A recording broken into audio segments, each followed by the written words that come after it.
wa aqamas shalah, mereka berusaha menyempurnakan salat. Kapan sempurna salat kita? Kapan sempurnanya? Anta'budallah ka'annaka tara. Siapa yang engkau saksikan, engkau lihat bahwa dia ini terpikat hatinya di masjid, fashhadu lahu bil iman, maka jadilah engkau saksi bahwa dia betul-betul percaya kepada Allah Subhanahu wa ta'ala. Betapa kerasnya hati ini, betapa bodohnya kita, betapa lalainya kita. Punya akal, punya gelar, punya ilmu, punya pekerjaan, punya fisik, punya hati, tapi tidak mengucapkan salam kepada Rasulullah sallallahu alaihi wasallam.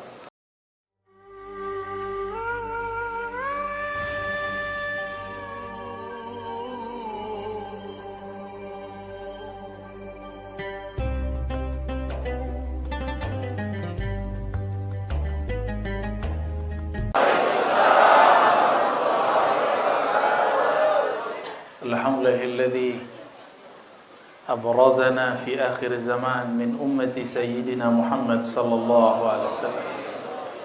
Walhamdulillahilladzi ja'alana mimman fariha bimaulidi nabiyyina Muhammad sallallahu alaihi wasallam. Walhamdulillahilladzi hadana lihadza wa ma kunna linahtadiya laula an hadana Allah. Asyhadu an la ilaha illallah wa asyhadu anna Muhammadan 'abduhu wa rasuluh. Allahumma salli wa sallim wa barik ala sayyidil wujud, sayyidil qawnain, sayyidina Muhammad wa ala alihi wa ashabihi wa li baitihi wal mahdi khalifatihi wa sallim. Pak Kiai Luqman yang dimuliakan Allah, ya, semoga tetap istiqomah dalam dakwahnya. Pak Haji Novi, keluarga dan pengurus Syifaul Qulub, ya. Syifa berarti obat, qulub berarti lebih dari satu hati. Berarti hadirnya majelis antum ini semoga mengobati banyak hati-hati yang ada. Amin ya rabbal alamin. Tema kita malam ini mengenai ikhtiar memakmurkan masjid, tempat beribadah kepada Allah dengan zikir, salawat dan ta'lim. Maka ayat yang paling pas mengenai hal ini adalah surah At-Taubah. Innama, ayat berapa itu? Pakai 17 ya. Innama ya'muru masajidallah. Sesungguhnya hanyalah, di situ ada lil hasr. Orang Arab kalau ngomong inna ditambah ma, maka artinya menjadi terbatas, hanya. Kalau cuma inna berarti sungguh, umum. Sekarang disebut innama, sungguh hanya. Ya'muru masajidallah, yang makmurkan masjid-masjid Allah. Man amana billah, orang-orang yang kalbunya ada iman, kepercaya kepada Allah Subhanahu wa ta'ala. Saya yakin yang hadir malam ini semuanya percaya kepada Allah Subhanahu. Berarti masuk syarat pertama, karakter pertama, karakter iman. Iman itu bukan baju, bukan kopiah. Iman itu tasdik bil qalb. Ada rasa percaya di kolbu. Berarti man amana urusan kolbu. Wal yaumil akhir, dan percaya kepada hari akhirat. Percaya kepada hari akhirat membuat kita kemudian hati-hati.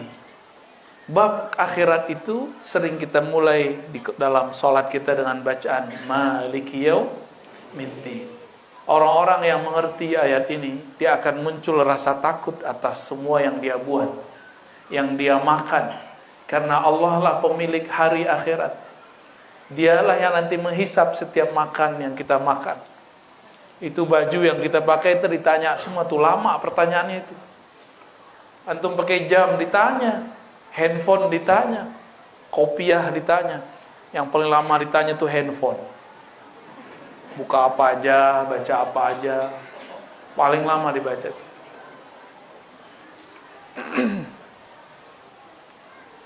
Terus kalimat berikutnya apa? Dari amal kolbu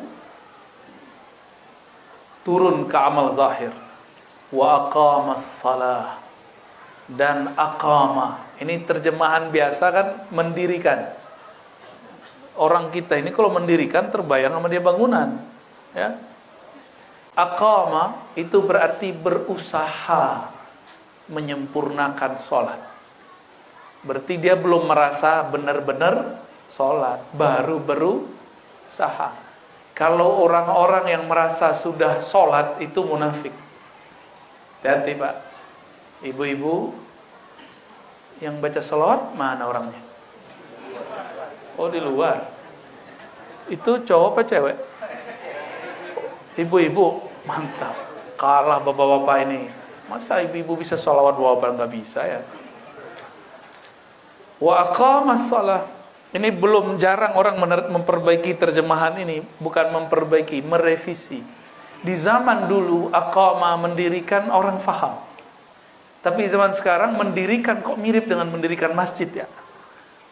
Beda. Aqama, yakni al-kasbu, al-ikhtiyar, al-mujahadah, usaha fi itmamis salawat, untuk menyempurnakan salat. Makanya orang-orang ini tidak pernah merasa sholatnya sudah sempurna. Dan tidak pernah merasa dirinya sudah benar-benar sholat. Karena yang merasa sudah sholat itu wailun, fawailun lil musalli. Maka celakalah bagi orang yang merasa dirinya sholat. Hati-hati nih, sedikit saja, tipis sekali. Kita kalau sudah merasa sholat, terus ada orang dengar cerita, si fulan wali Allah. Yang pertama kita perhatiin sholat dia. Kalau kita nggak melihat secara kasat mata dia sholat, kita bilang, masa wali begitu? Padahal belum tentu dia tidak sholat seperti yang kita lihat. Jadi tolong para kiai, para masyaikh, para tuanku, ya, tuan guru, buya-buya, nerjemahkan aqama itu yang benar. Aqama, berusaha menyempurnakan sholat. Berarti dia sadar sholatnya tidak sempurna. Yang tadi sholat isya, sholatnya sempurna nggak? Khusyuk nggak Pak?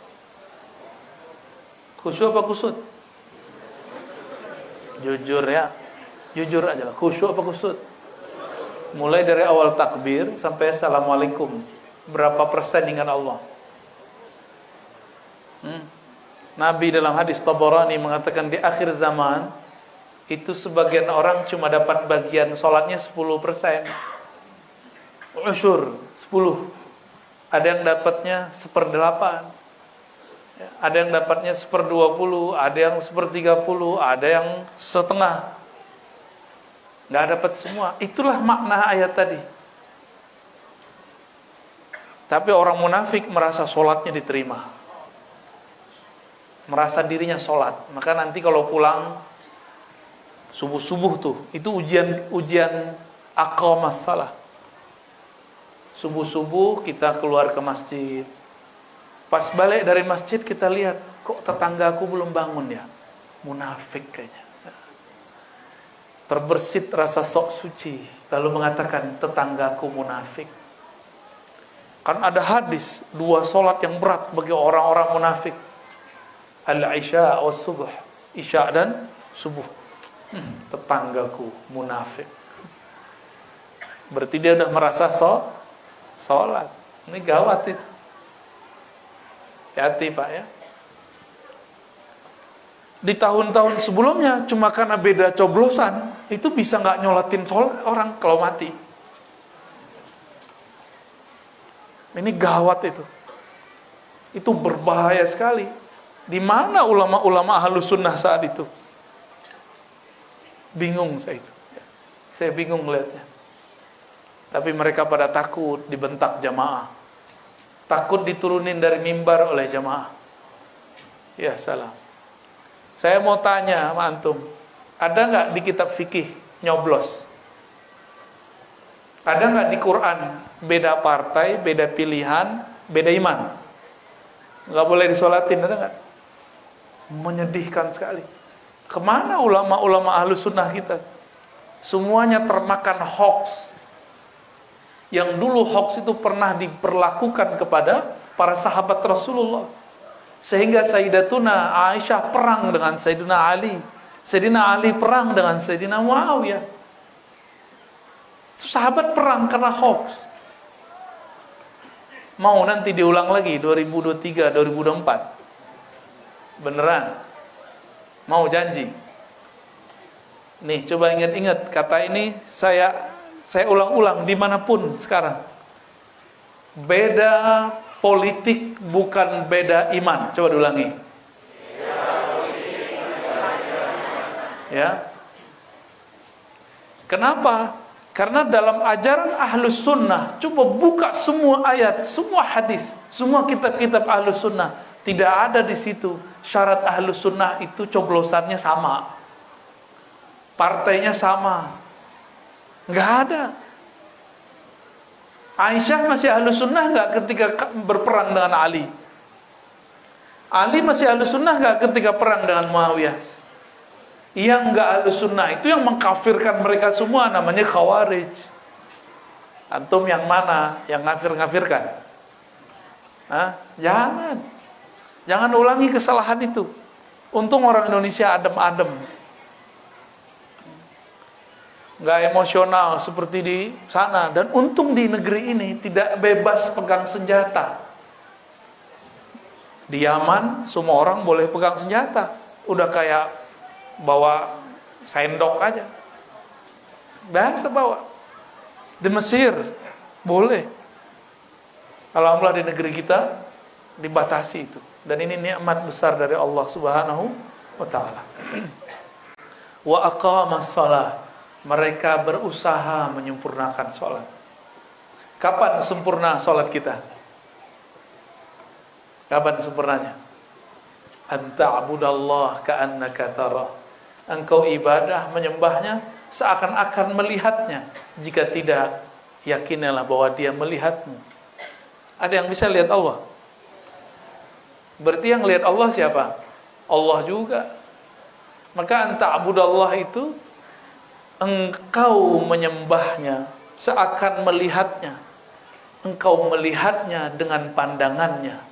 Jadi siapa yang memandang? Allah juga yang memandang. Karena la tudrikul absar wa huwa yudrikul absar. Allah itu tidak dapat dicapai oleh pandangan orang yang memandang. Tapi pandangannya meliputi semua pandangan. Kalau Allah pinjamkan pandangannya itu, sifat basarnya kepada kita, baru kita bisa melihat Allah Subhanahu wa ta'ala.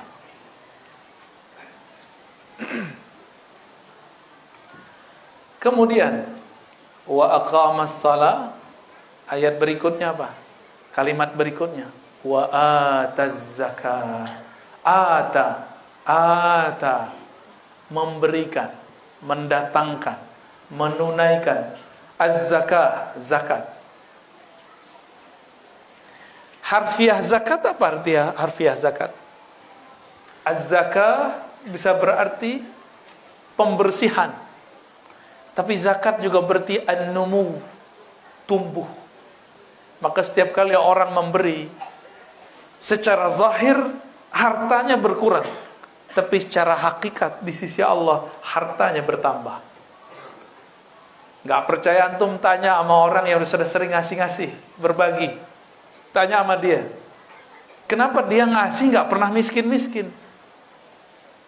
Malah tambah berkah. Di sini dia bakar duitnya, dia bagi-bagi uangnya, dia korbankan dirinya untuk dakwah, untuk menyokong pendakwah misalnya. Tapi di tempat lain Allah akan sokong dia. In tansurullah yansurkum. Jika engkau menyokong Allah, membantu Allah, Allah akan membantu. Jadi kenapa kita belum dibantu Allah? Karena kita belum membantu agama Allah, belum membantu kekasih-kekasih Allah. Salat itu hubungan hamba dengan Allah. Sedangkan zakat hubungan makhluk dengan makhluk, sempurna. Tapi tidak cukup, masih ada lafaz berikutnya. walam yakhsha illallah. Inilah yang disebut ma'rifatullah. Secara harfiah lam yakhsha, tidak takut kecuali kepada Allah. Tapi secara maknawi dapat diartikan mereka bermakrifat kepada Allah Subhanahu wa ta'ala. Itu arti walam yakhsha illallah. Dapatkah kita sungkan hormat kepada seseorang kalau kita tidak kenal dia? Bisa nggak? Bisa nggak? Antum nggak hormat seseorang, bisa menghormati dia? Nggak kenal dia, terus bisa nggak respect kepada dia? Nggak bisa. Kita hanya bisa respect, hormat kepada orang yang kita kenal, apalagi kepada Allah. Maka kenal Allah dulu baru sholat. Sebenarnya kenali dulu Allah baru sholat. Makanya kenal Allah ini ditaruh di depan. Man amana billah.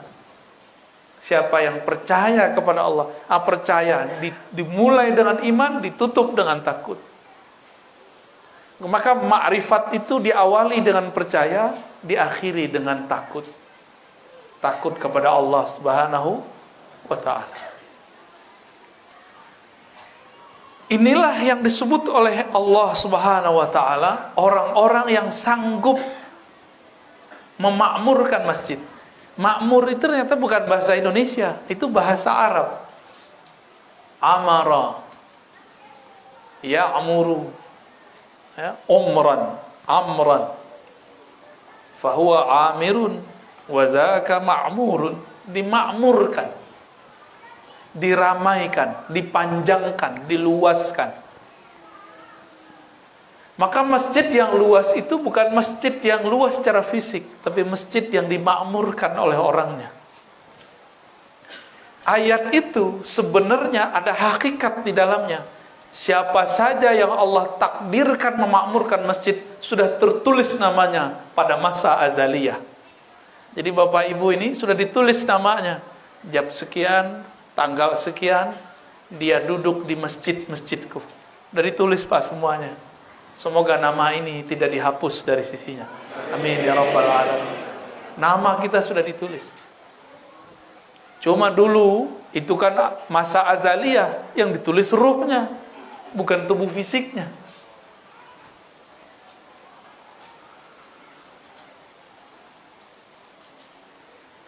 Dalam sebuah hadis Imam Tirmidzi disebutkan bahwa Nabi SAW, kata Abu Sa'id Al-Khudri, bersabda,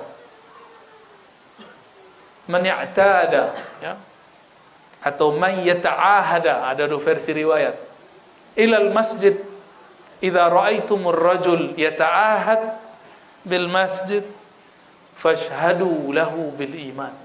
Jika engkau menyaksikan seseorang yata'ahad, dia terikat oleh masjid, terpikat oleh masjid. Oleh Al-Imam Al-Mubarakfuri, yata'ahad diartikan dua hal, memakmurkannya dan berkhidmah di dalamnya. Nih kalau nggak bisa khidmah besar, ada sampah ambil, masukin. Al-Imam Al-Bukhari, Imam Salafus Saleh, pengarang Sahih Bukhari, itu imam hebat. Dia kalau jalan, tangan sama kakinya dicium sama Imam Muslim.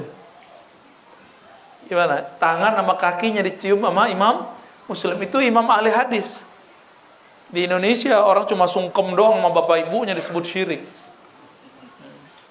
Canggih orang Indonesia ya.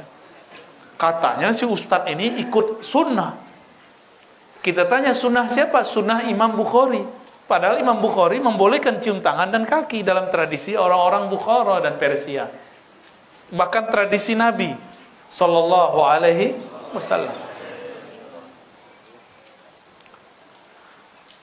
Nabi mengatakan siapa yang khidmah ke masjid, itu maknanya fashhad lahu bil iman, saksikan bahwa dia beriman.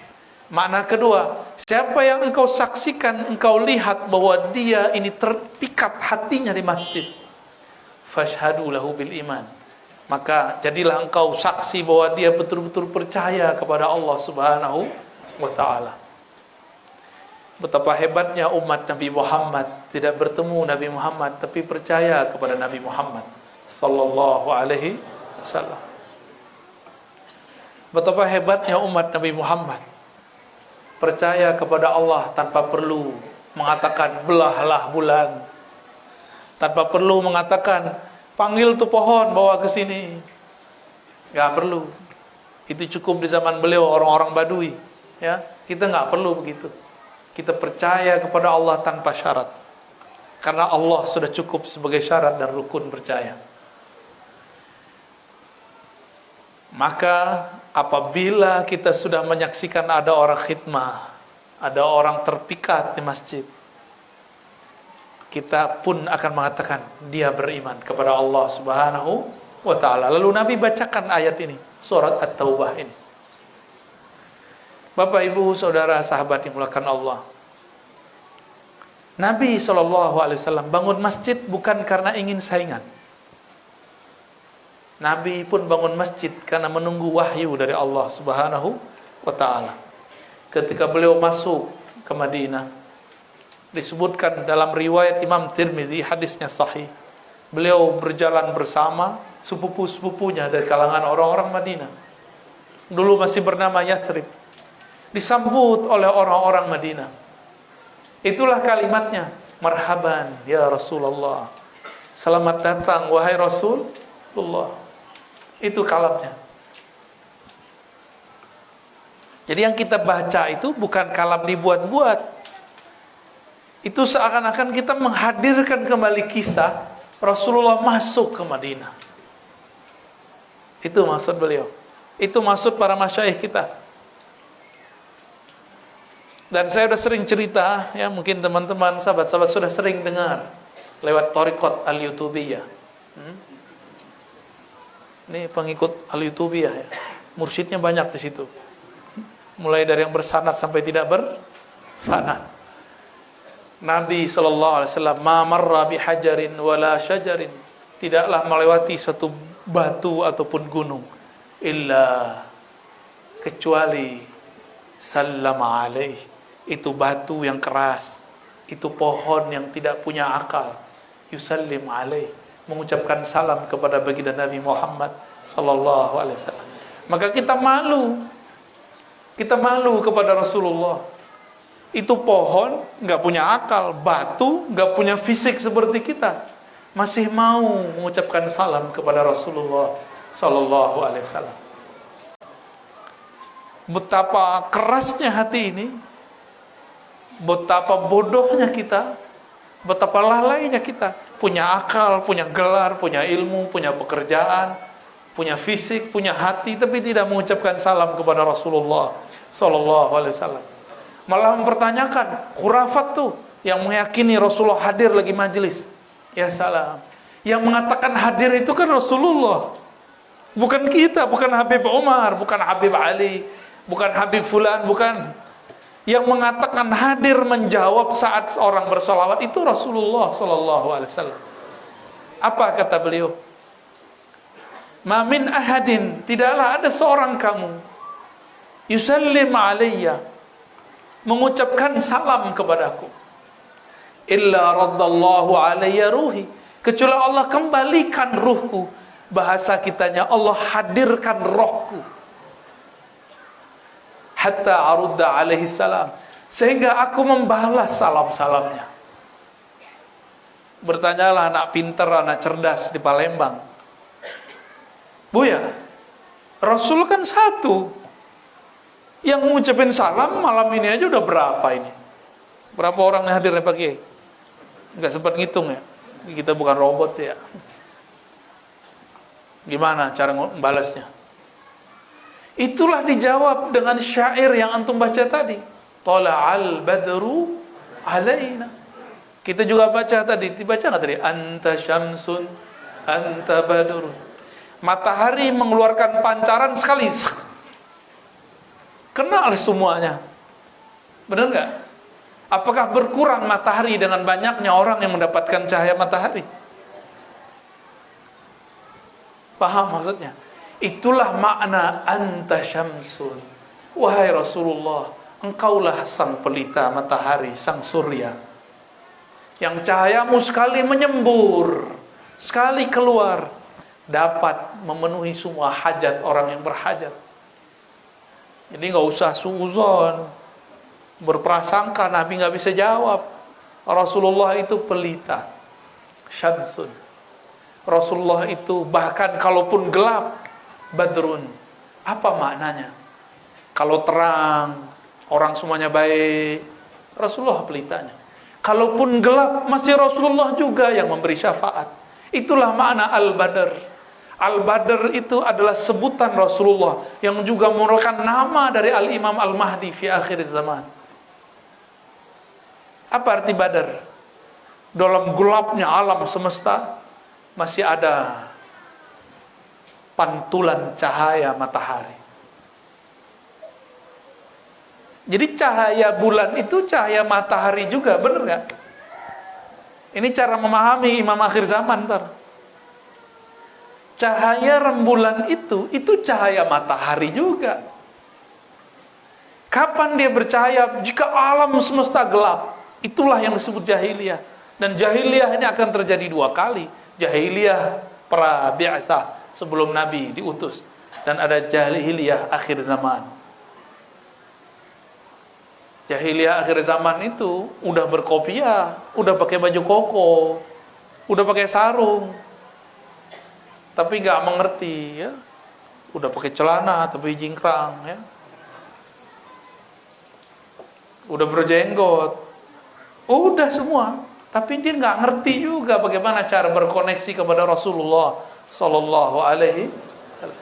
Itu kalau Nabi ngomong, tidaklah kamu mengucapkan salam kepadaku, melainkan Allah kembalikan, Allah hadirkan, arudda al ruhi, raddallahu alaihi ruhi, Allah kembalikan rohku, lalu aku membalas salamnya. Masih kurang yakin nama hadis ini hadis Imam Abu Daud, seperguruan dengan Imam Bukhari, menulis kitab judulnya Sunan Abi Daud. Hadisnya sahih. Kalau Nabi ngomong, antum percaya nggak? Kalau antum nggak percaya Habib Umar, boleh, nggak apa-apa. Habib, manusia. Sekarang yang ngomong Rasul, percaya nggak? Bahwa beliau hadir kalau orang mengucapkan salam. Tapi di kolbu yang tidak gelap, di kolbu yang mau menerima Syamsun dan Badrun, kolbu yang tidak menutup kolbunya dari cahaya pelita ataupun pantulan pelita Al-Badr. Maka kalau orang-orang yang kolbunya benar-benar terang, itu disebut nama Rasulullah saat lagi mahal qiyam. Sebenarnya dia nggak tahan untuk menahan kerinduan kepada Rasulullah Sallallahu Alaihi Wasallam. Bapak Ibu yang dimuliakan Allah. Jadi apa ikhtiar kita untuk memakmurkan masjid? Amalannya tadi, ajarkan ilmu iman di sini. Maka harus ada ajaran tauhid, ahlus sunnah wal jamaah. Ada kalimat yaumul akhir, berarti di situ ada ilmu tentang akhir zaman. Harus ada ilmu akhir zaman yang benar, bukan cocok logi. Masih ingat beberapa tahun yang lalu, awal-awal pandemi, kita ditakutkan semua, bukan kita, antum aja ya, aneh nggak takut. Antum ditakutkan semua oleh berita, oleh seorang, bahkan beberapa orang dai yang mengatakan terjadi duhon pada bulan Ramadan pertengahan tahun itu. Bener, pada ketakutannya sampai ke sini. Betul-betul antum nih suka hoax ya. Hoax aja ditelan ya. Dan itu nggak minta maaf loh. Revisi semalam sebelumnya terus bilang, oh enggak, hadisnya dhaif, tapi dia mengatakan siap-siap beli pangan. Akhirnya terjadilah panic buying. Istilahnya benar nggak begitu? Buying panic apa? Orang panik beli, habislah beras di beberapa tempat. Dikira mau kiamat, ya salam. Nggak ada minta ampun kepada Allah, tidak ada minta maaf kepada Rasulullah, tidak ada minta maaf kepada umat Rasulullah SAW. Ini kan yang nyebarin kekacauan di tengah umat namanya. Kalau di surat An-Nur berbahaya itu orang-orang yang menyebarkan antasyi'al fitnah, ya, yang menyebarkan fitnah di antara orang-orang beriman. Nggak ada kata maaf. Pernah dengar nggak? Ada dengar nggak? Jangan-jangan udah kena hoax baru lagi antum. Ada hoax baru lagi. Di akhir zaman Nabi suruh kalau terjadi huru-hara di mana-mana, maka pergilah ke dalam hutan. Maka dia sekarang buat perumahan akhir zaman di tengah bukit, di tengah hutan. Nabi nyuruh sendiri-sendiri masuk hutan. Ini buat perumahan akhir. Namanya rame-rame gak? PA gak tuh? Hah? Gimana? Nabi suruh sendiri-sendiri masuk ke dalam hutan. Kalau dia buat perumahan di tengah hutan, sama aja. Ada juga yang buat bunker-bunker di bawah rumah, ya salah. Ada juga yang beli emas. Kalau orang Jawa kan nggak perlu dibeli, ya. Kayak beliau ini udah jadi emas. Kalau di Batam abang, ya, abang bakso. Panik, nggak tahu cara untuk menuju kepada Allah Subhanahu Wa Taala. Akhirnya mau cari referensi, ketemulah, wah kita harus hidupkan lagi dinar. Ya salam. Nanti kalau Imam Mahdi keluar dan daulah berdiri, antum bangun tidur itu dinar di mana-mana sampai nggak ada lagi orang yang berhak menerimanya. Bukan berarti kita nabung taruh di mana sekarang dinar, enggak itu. Nanti itu dinar ada, emas ada, perak ada, duit ada, tapi makanannya nggak ada. Jadi nggak bisa pakai tabungan emas, apalagi Kang Mas. Nggak bisa. Tolong jangan panik kalau belajar akhir zaman. Harus ada materi itu di sini. Kajian akhir zaman yang sahih. Ya, jangan cocok logi, pakailah kitab Tazkirah Imam Al-Qurtubi, cocok sudah. Ya. Kalau enggak pakai Mukhtasar Imam Sya'rani terhadap Tazkirah Al-Qurtubi. Ada kan kitabnya. Jangan cocok logi. Jadi masjid ini jangan kemudian menjadi penyebab orang halu. Harus menjadi penyebab intelek kita naik. Orang yang tambah datang ke masjid tambah waras gitu seharusnya. Bukan malah tambah ketakutan. Gimana ntar Dajjal keluar, terus antum punya tabungan emas, gimana? Bisa selamat pakai emas?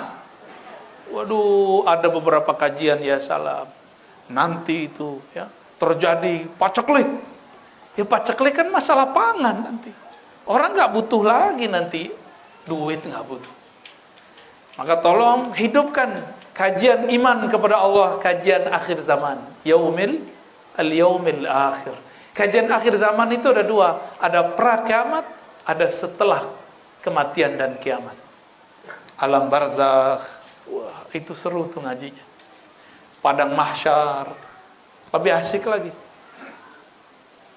Coba antum kalau baca hadis tentang alam kubur, pertanyaan pertama di kubur apa? Kamu salafi enggak? Kamu jemaah tabligh enggak? Kamu syafi'i enggak? NU enggak? Enggak ditanya. Pertanyaannya gini enggak? Khatam Quran berapa kali, bro? Enggak ada. Udah haji berapa kali? Haji 2 kali, Haji Muhyiddin. Enggak ditanya. Enggak ditanya. Pertanyaannya apa? Man rabbuka? Siapa Rabbmu? Siapa tuh ya orang zat yang kau sembah? Rabb, pemilikmu. Zat yang mengendalikanmu, yang kamu sembah, yang kamu rindui, yang kamu harap, yang kamu gantungkan harapan kepadanya. Siapa? Bos, pasangan, orang tua, jamaah. Siapa? Itu enggak, yang jawab bukan lidah ini. Yang jawab kolbu. Karena kolbu itu enggak bisa bohong di situ. Mangap-mangap ya digampar sama Antum punya udah ngelihat itu filmnya orang barat tuh, Thor namanya, tahu Thor. Tuh si Thor tuh punya pentungan, bukan pentungan tuh apa namanya? Hammer. Itu lebih cakep, lebih gede daripada itu. Punyanya Mungkar Nakir tuh.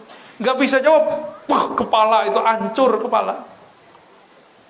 Hancur kepala.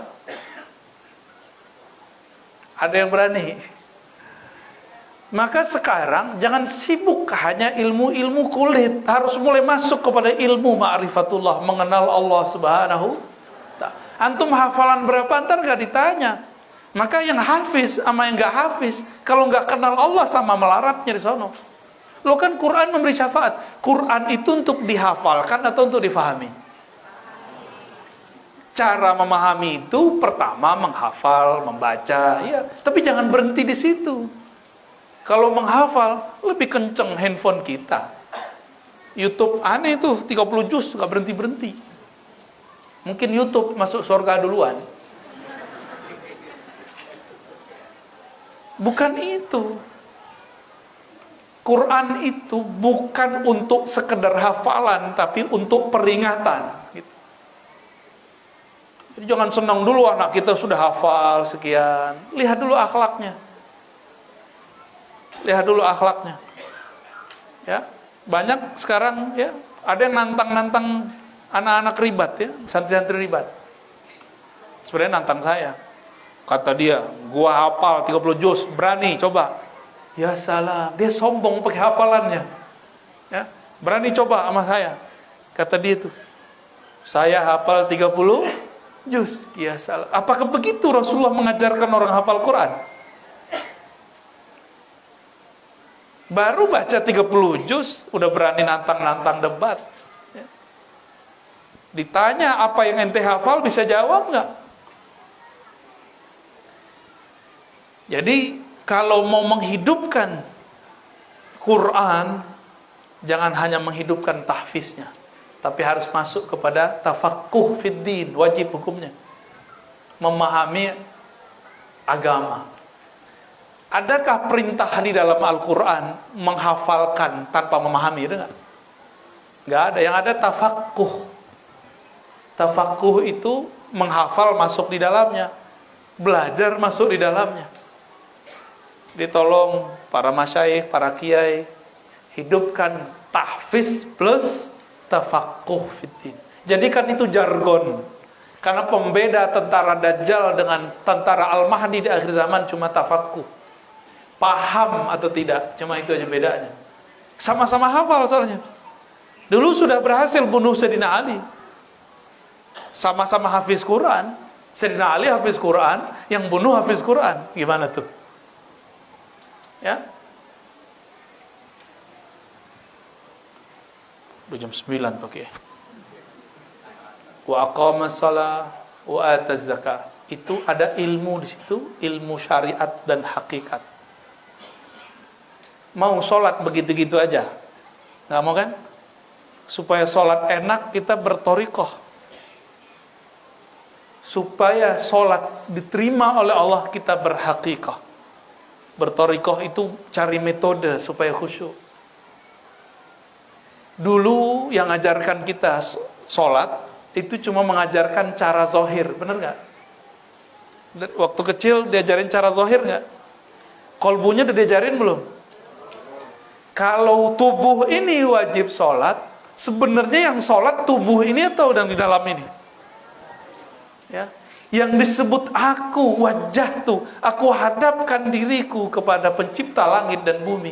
Itu tubuh ini atau energi ruh yang ada di dalam tubuh ini. Maka wajib belajar ilmu mengenai siapa diri ini sebenarnya. Maka di masjid ini wajib belajar tentang ma'rifatun nafs. Ilmu mengenal diri, karena itulah satu-satunya pintu mengenal Allah Subhanahu wa ta'ala. Yang sudah pernah kuliah S1, S2, S3, udah kenal Allah belum? Belum tentu. Karena di kampus mengenal akal, diri yang akal, baru diri yang zahir. Diri kita itu ada jiwa, berkaitan dengan tubuh. ada akal. Akal ini gelarnya doktor tuh. Jadi doktor tuh bukan gelar mursyid ya. DR ya. Itu nggak laku dalam kubur itu. Jadi nanti dalam kubur malaikat nggak akan nanya, ya Dokter Ar-Razi, nggak laku. Buyanya nggak masuk tak dalam kubur. Jangan-jangan nama ini nggak laku juga.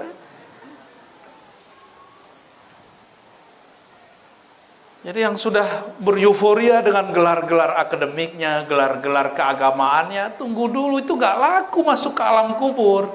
Lakunya cuma di jamaah antum. Dokter lakunya di kampus. Ya. Dokter lakunya di mana? Di kampus. Di sini aneh, kenapa ada dokter kan nggak perlu di masjid ada dokter, nggak perlu. Emang mau ada ujian skripsi di sini? Kan nggak perlu.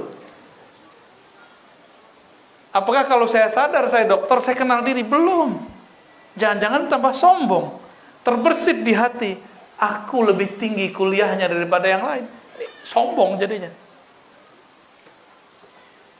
Makanya kalau pas kenalan coba aja lihat, saya Dr. Rozio, itu kena tuh dah. Kena udah. Saya Kiai, saya Buya. Ya salam. Kalau Bapak Ibu lain. Saya Pak Haji, Pak Haji Muhyiddin.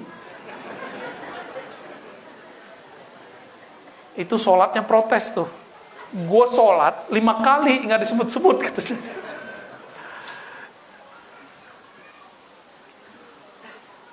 Sudah disebar. Ada pertanyaan? Ada pertanyaan habis ini. Silakan kalau ada